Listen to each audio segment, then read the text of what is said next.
And we are live. Looks like it's time. Good? All right. Good morning, Crypto Warriors, and welcome back to the Gentlemen of Crypto, episode 156. Today is Monday, April 30th, and I'm King. And I'm Bitcoin Zay, and we're here to bridge the gap between cryptocurrency and the community Monday through Friday at 10ish. At 10ish. Time to start the week off. What's going on, Warriors? Malik, Canadian Crypto, KH, Crypto Ty. Come on in. Everybody coming on in. While we're waiting, what are we doing? Who won the free Bitcoin from last week? All right, so for the free Bitcoin, congratulations to Alpha Glitch Music again. Great comment. Definitely keeping up with the conversations we're having. And our last question was about the industry's industry-wide market cap. Where do you think it'll be in 10 years? And he basically said it could be somewhere around 30 trillion based on the growth. I saw that one. Yeah, just saw based on the growth numbers. Oh yeah, so it's a no-brainer to me that the price of Bitcoin will go up. I mean, market cap, if you don't know, is the price of the coin times the supply, and if you have an increase in the amount of money flowing into that market, then you have an increase in price. Usually correlates. So good answer there. Alpha Glitch Music already sent that free Bitcoin. There you go. Thank you. Mm-hmm. So Roaster 40, what's going on? Audrey Vouse said they caught us live. There we go. What's going on, Audrey? Tessa, hello. Good morning. Sergeant Crypto, what's up? Oh, yeah. There we go. Everybody's flooding in here. Caught us live. Caught us live. It's always good. It's always more fun live. All right, let's jump into some of these stories. Of course, we have a Dino of the Day. You all know who he is. Long-time resident Dino of the Day here with us. As Bitcoin Zay once called him, Warren Buffett. He's saying buying Bitcoin is not investing, claims Oracle Omaha, Warren Buffett. Omaha, Nebraska. I say that word a lot, right? 87-year-old American investor and CEO of Berkshire. I mean, here's the thing. Before we get started on this Dino Day, just look at this old guy. I know he's like one of the wealthiest people in the world.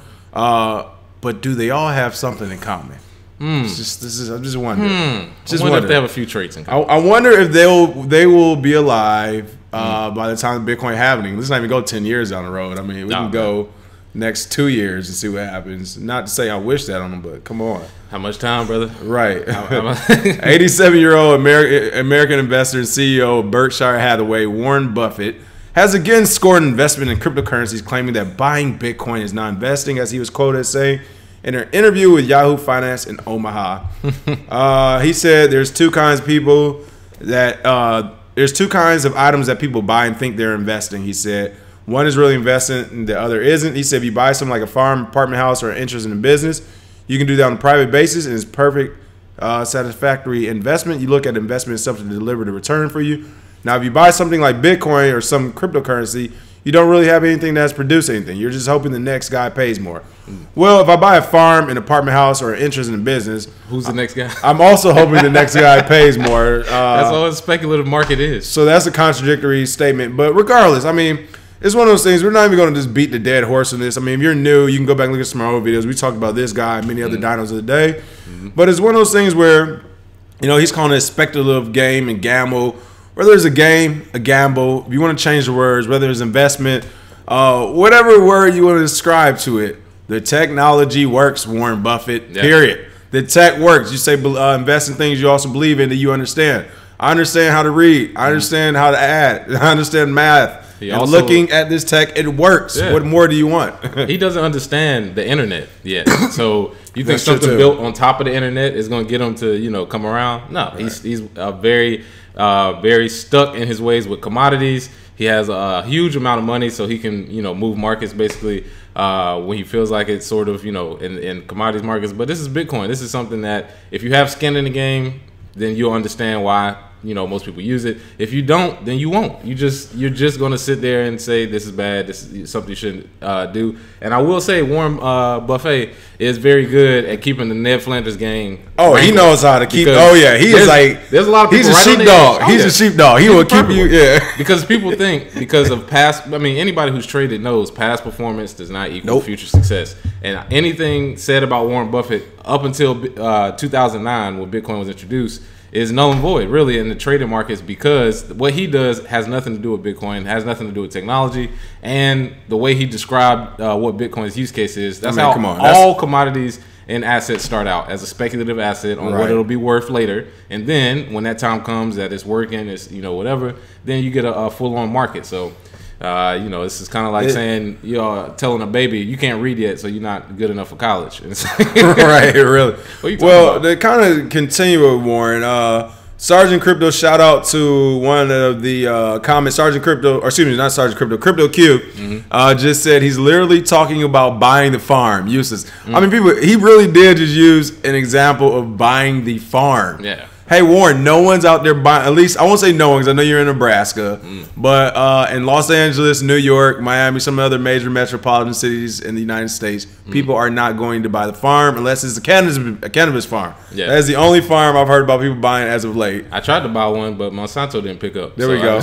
Too funny. Again, we're not going to beat a dead horse or an old horse, we'll say that, because he's not gone.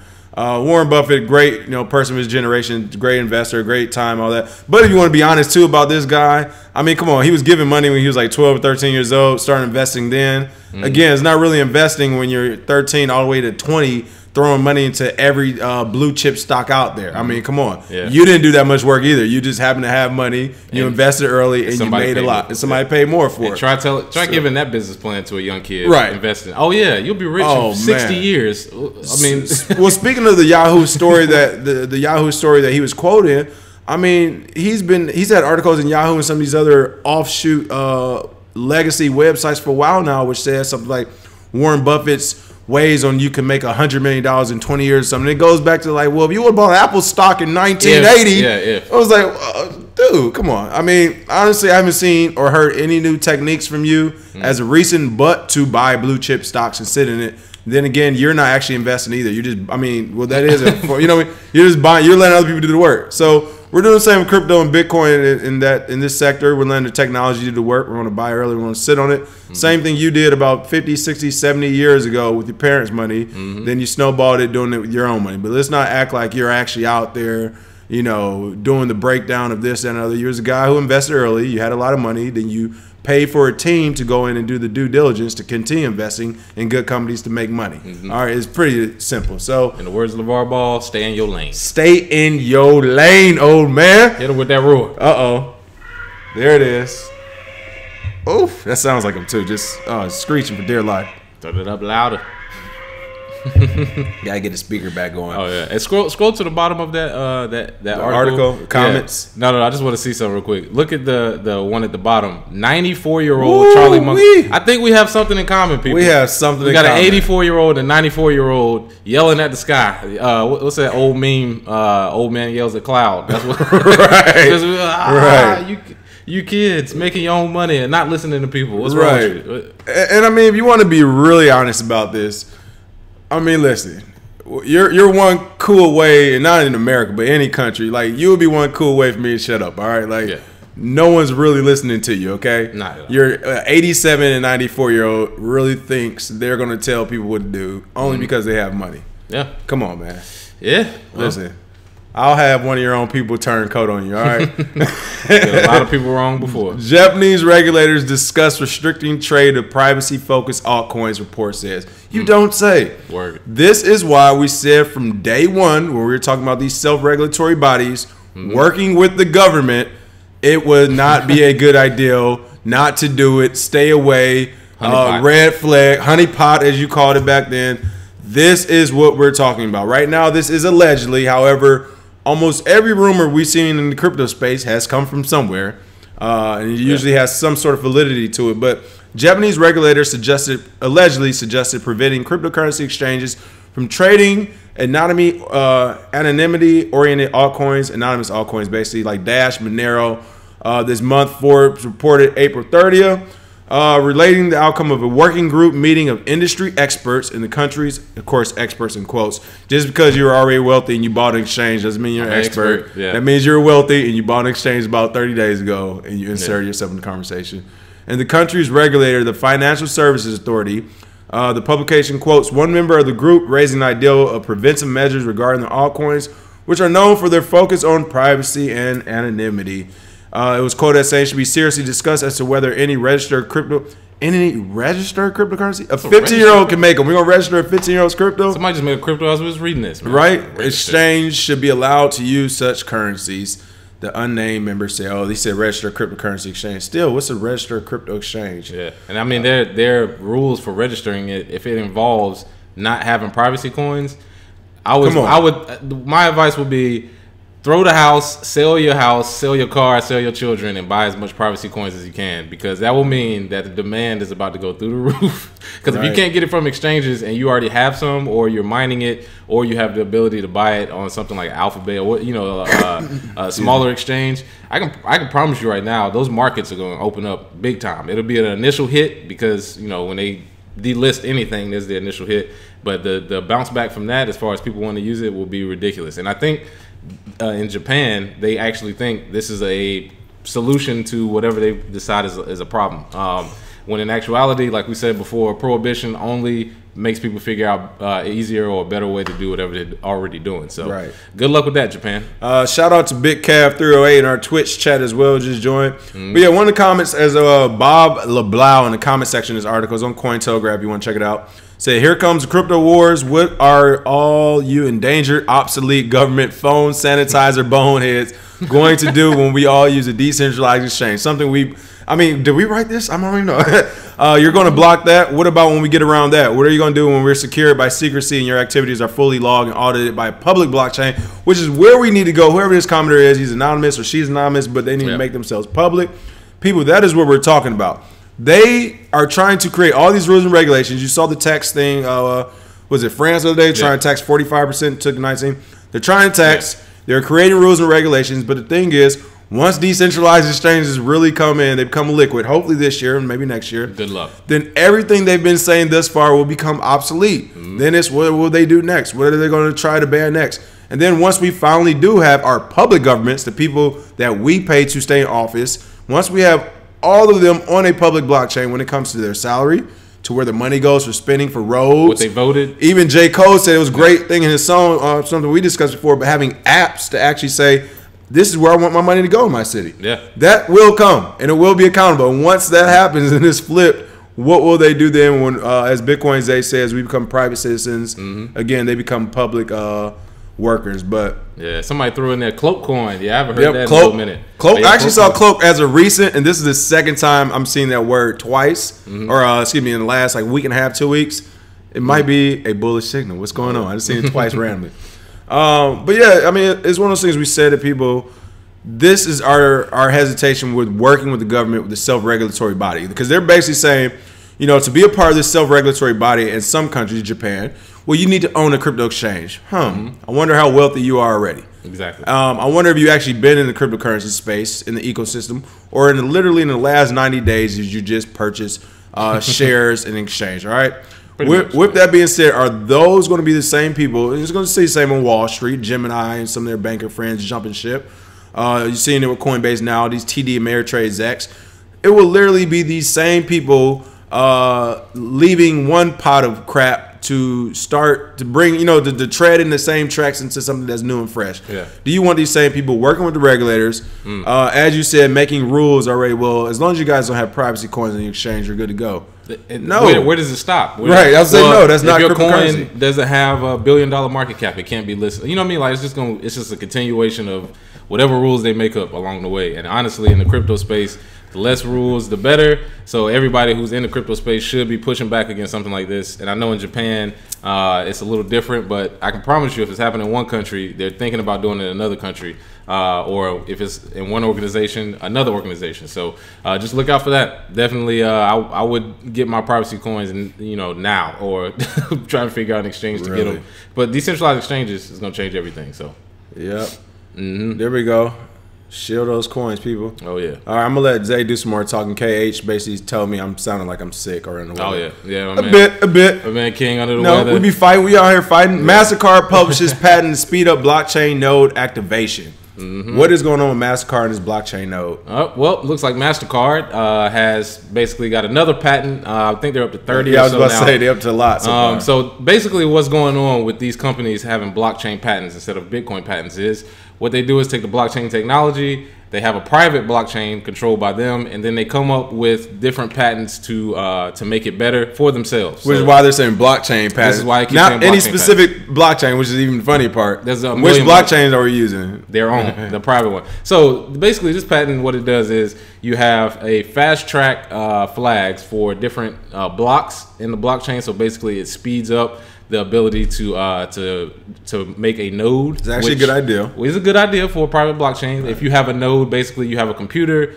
who helps verify transactions. So if you have these nodes on the Mastercard private blockchain, what'll happen is it'll be faster for you to set up a node. However, who will be running these nodes is the question. It'll be regulators probably. It'll be private, really rich people. It'll be citizens who have to sign up some way to run a payment channel through them. You'll probably have to sign up all this stuff, whatever. So that's basically where the catch is. It's like, it's a good innovation. It can speed up where nodes can sign up faster. However, it is a private blockchain, people. So when you see news like this from Mastercard, Citi, some of these other ones, banks and credit cards, these are private blockchains, people. They want to control it. So if you don't know, a private blockchain is basically just a database. So all they're doing is throwing the word in there. They're doing what Long Island Iced Tea did, basically. Well, it's what Bloomberg came out. Remember the CEO came out on Bloomberg one morning and was basically like, yeah, we have a blockchain too. We just run it and we operate it. You know, we do this for the customers on their behalf. It's like, so you have a private blockchain that's centralized. Yeah, exactly. I will say when I first read this story, it was confusing to me as well, and I think they're doing it intentionally. In fact, let's go ahead and shout out this author and tell them, Marie Juliet. Yeah. I'm going to ask you, professionally, please, to provide a bit more information in your articles, because even when I read this, when they said blockchain, I was like, wait, are they talking about the Bitcoin blockchain or a private one? Because I didn't even fully understand that. So I know it's definitely going to add some confusion to others, but you're saying it's for the private blockchain. And Zoe Roaster just had a good comment. Oh, now that Visa and MasterCard are patenting blockchain, can we sue as a class action for denial of services to create a monopoly? Exactly. That kind of goes back to the case we talked about last week. That's going to set precedent. Where was it? I can't remember. Somebody was suing over that. Right. They're suing the banks in different countries. I think it was Argentina, maybe. Yeah. Or Chilean or Argentinian, one or two. But yeah, Zoe Roaster, perfect. I mean, so since they're admitting that they're in the game, that they're making moves in the game, can we sue? Because yes, this is a monopolistic move. Yeah. We've seen this with the banks. I saw an article today. Somebody talking about their 4-year-old Bank of America bank account. Yeah, whatever. Welcome to the club. You saw that? Yeah. It's like, but they are creating monopolies, and it's unfortunate. As I won't say even have majority of our population doesn't understand this is going on, and then of course those in the community who see it. We are definitely outpowered right now at the moment. And then in 2019, 2020, when one of these companies comes out and says, use our crypto, it's secure, it's safe, it's this, whatever they're going to market it like that. Remember, we told you, this is the blockchain they're using. Oh, yeah, they're definitely going to market. They're going to market it and be like, yeah, you can buy all the currencies are volatile. You can buy all the crypto and MasterCard you want. You can buy all the Fed coin. We're going to have it on this blockchain. And by that time, like I said, people won't even know the difference. So it's crypto, blockchain. Yeah. Scammers hijack verified Twitter account to steal crypto by posing as Telegram CEO. And another story that I'll have 5 seconds in the Bitcoin movie. Yeah. It looks like some scammers took over. What was it? It looked like some music people. A Swedish musical band, Club 8. They took over their verified Twitter account. They changed the name and the avatar to make it look like it was DeRoss from the Telegram, their CEO's Twitter. And then they announced the fake giveaway of 5,000 Ethereum and 1,000 Bitcoin. Nobody's giving you I was going to say, anything. Bitcoin is that. Can you please tell us Jesus Christ, the people. chances of somebody giving out 1,000 Bitcoin? Jesus Cristo. People, they are not, nobody's going to send you free money in the Bitcoin space unless it's, usually somebody you trust. Or if there is nothing you have to do except give your public address. Don't send anybody anything expecting a return. That's almost equivalent to the Nigerian scammers back in the day with the email. Send us $1,000, we'll send you your 10 million you won. Right. No, that's not. It's never going to happen. So one of the things that's funny about it is they actually made a whole Bitcoin and like 50K worth of Ethereum. There are people so desperate in this space to try and get over easy and win easy. Scammers are just basically just all their services. They have bots taking money from people. These aren't even real people. These are bots set up in a database a long time ago that they basically just find people who are dumb enough to send it to an address and when they do it, they keep the money. So hopefully, you had to be careful. You didn't get caught in that, and please don't. I mean, don't send anybody any just money. Like you said, send your address at most.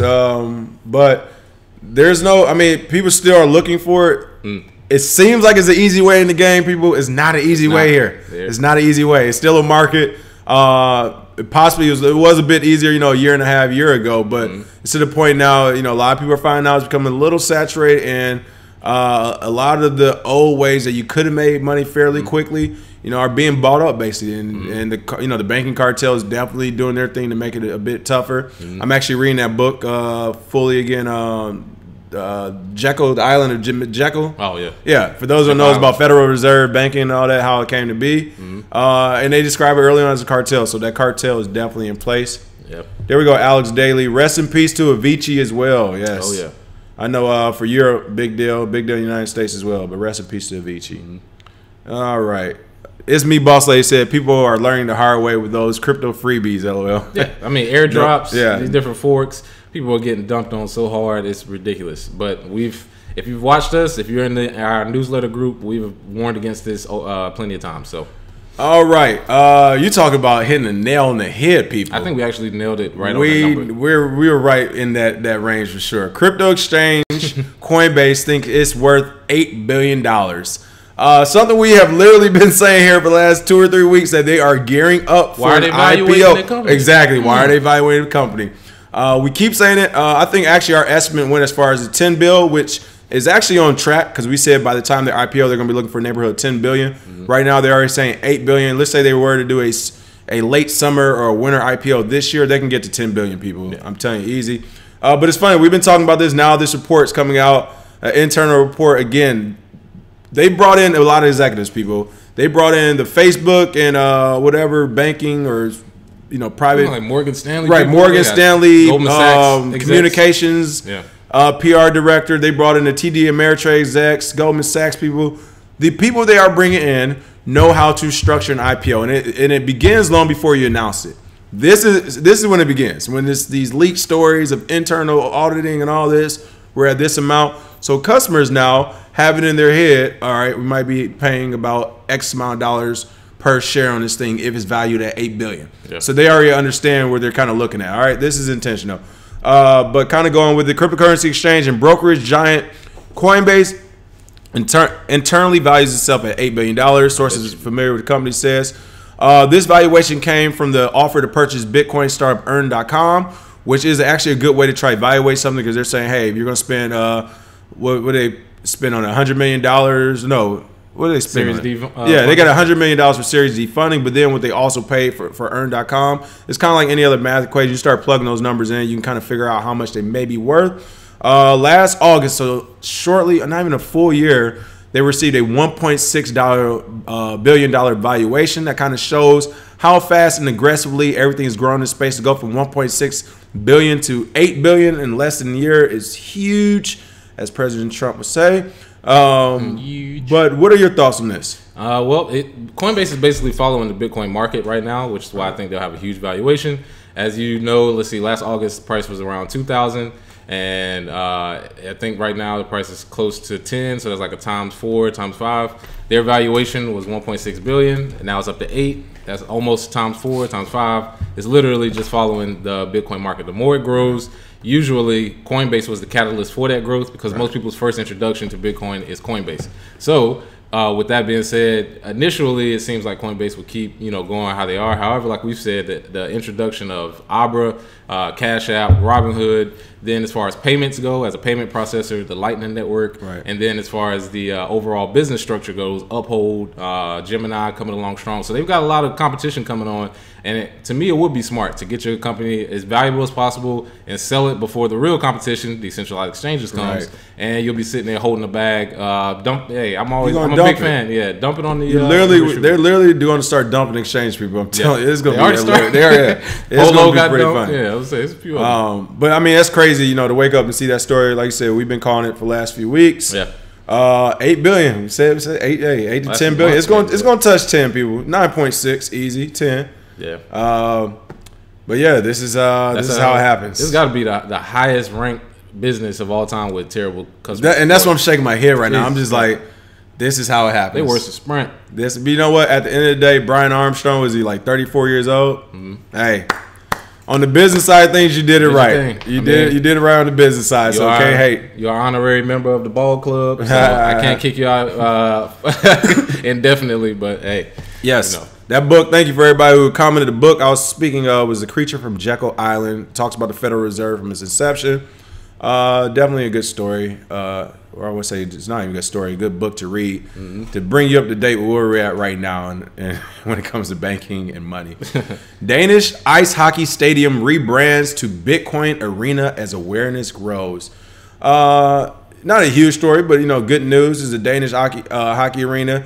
Two of the people that oversee the operations said they wanted to rebrand the arena to the Bitcoin arena to spread awareness. Like literally, that's why they want to do it. They said they think the time is right. They think enough people have an idea of what Bitcoin is to at least understand it. And I think this is great. I mean, you literally, whether it's ice hockey, soccer, softball, football, basketball, any sport, the fact that you say, we're going to go out there and rebrand an entire arena to the Bitcoin arena. Yeah. Again, no one owns Bitcoin, people. The world owns it. Yeah. So I think that is a major win for awareness. Oh, yeah. And I think we've seen it work before on a smaller scale with the Bitcoin bowl game. Matter of fact, our alma mater actually won that game, NC State, back in 2014. We were meant to be here. Yeah, we were meant to be here. And I watched the game live. It was in Florida, and it was sponsored by BitPay. And what happened was, when I was telling people about Bitcoin around this time, of course, it was 2014. People were like, what are you? Come on, man. You still on this Bitcoin stuff? And then they saw that. And then in their mind, they're like, hold up. So this is real? Like, this is a real game that's being played? Yeah, it's a bowl game. They're actually playing. So it at least got people thinking, like, this is legitimate. And then in their country, it seems like that may be the case, that if they put a Bitcoin arena, more people will learn about it. More people will at least ask the questions. And going forward, you may not, have as many Bitcoin arenas, maybe blockchain something, whatever. But it is good for awareness. That's all we really care about. Right. Awareness, because I haven't met anybody that's learned about it, bought some Bitcoin, and then a year later been disappointed with it. So I mean, and this is just a start, people. There definitely will be more arenas and stadiums or businesses. Of course, we know what the blockchain stimulus package does. Once Bitcoin is fully accepted, like once the war is over and everybody like, all right, you know what, this thing is really not going away. Whether it's Bitcoin, whatever. I mean, it could be Monero. It could be the coin accompanying shields. I'm surprised the ICO scams haven't gotten that sophisticated where they're like, hey, let's go ahead and just rebrand an entire TV station or stadium for a month of shield coin, whatever. But yeah, that is going to start happening. I mean, come on. Would anyone be surprised if Ripple popped up during this football season with the first Super Bowl commercial or something? You know what I mean? Yeah, not surprised. Like or Binance came out and did the Binance Arena.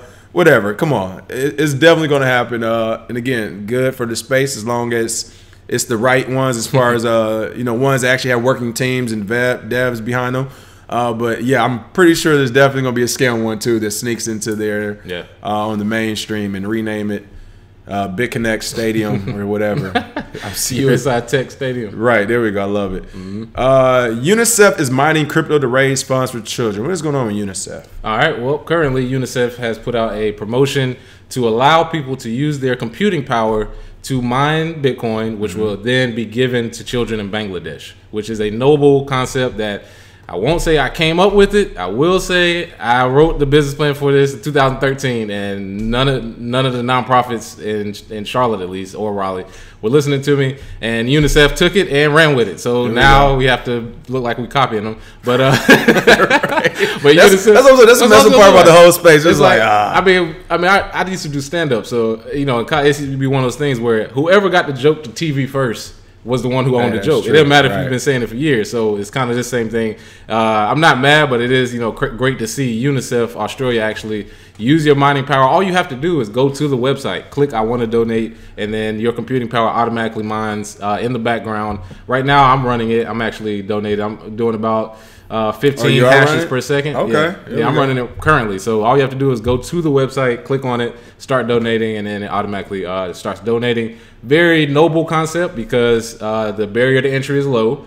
you don't actually have to give any money. You use what you already have to get what you want. So if you have any noble idea for education or for clothing drives or for, I mean, if you start now, you could have a good amount by Christmas if you want to do a drive then. All it is basically is you use your computing power in your browser, you create Bitcoin, you give it to the kids that need it, and the world's a better place simply by using what we already have. I mean, I would love to see this happen in Flint, Michigan, so they can get some good water. Or I think they just got it, but still, you know what I mean. Yeah, and a lot of cities with terrible education. That's what we're looking at. I want to see this happen. You can pay for a lot of stuff in education, man. Hey, school. You can buy. Imagine you buy school supplies by people around the world just donating their computer processing power. Yeah, you're surfing YouTube all day anyway.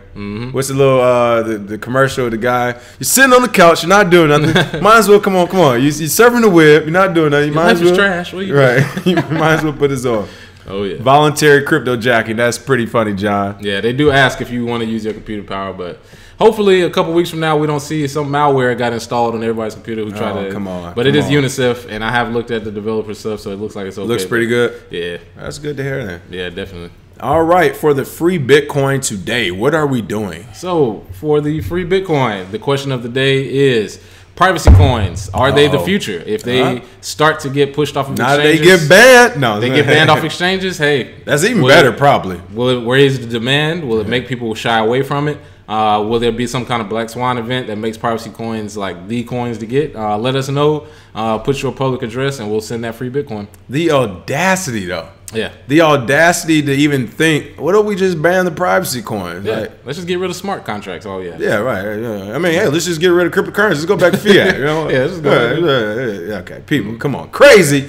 Anyway, thanks for watching as always. Make sure you smash that like and share button. It's literally going to take you 3 seconds, people. If you're listening to our podcast and you have the ability to go ahead and review it, we will appreciate that as well. You know, you can find us on Google Play Music, Spotify, Apple Podcasts, app, iHeartRadio, TuneIn Radio. We're on Twitch. We're on YouTube. At KRBE Crypto for everything.